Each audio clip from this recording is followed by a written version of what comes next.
Le LSD, bientôt un médicament comme les autres. Aux États-Unis, c'est bien parti pour, car les Américains ont redécouvert les vertus hallucinantes de la psilocybine, la molécule qui est dans le LSD et dans les champignons hallucinogènes. L'intérêt ? La psilocybine ne fait pas voir que des éléphants en tutu rose. Elle a aussi le pouvoir de calmer le cerveau, autant et même mieux qu'une bonne séance de méditation.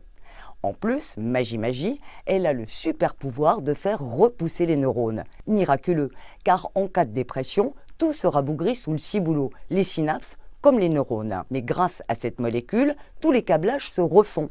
Et les résultats sont stupéfiants, comme contre la dépression.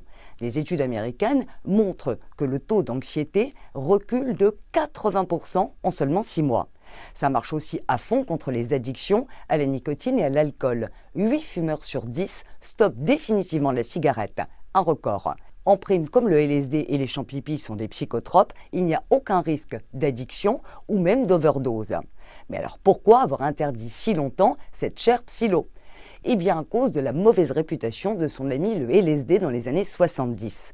À l'époque, les médecins ont beau parler de médicaments miracles, les autorités sont terrorisées à l'idée de mauvais trips massifs, d'où la prohibition. Mais aujourd'hui, la donne a changé. Les traitements psy, genre Prozac, ont démontré une efficacité égale à de l'eau sucrée. En plus, les labos ne bossent plus sur ces maladies car elles ne rapportent pas assez. Du coup, l'oncle Sam se met aux drogues médicales. Le cannabis thérapeutique est légal dans plus de la moitié des États américains. Et l'ecstasy est si efficace contre le stress post-traumatique qu'elle sera en pharmacie d'ici 2 ans. Donc logique d'autoriser le LSD pour se soigner et en bonus, voyager.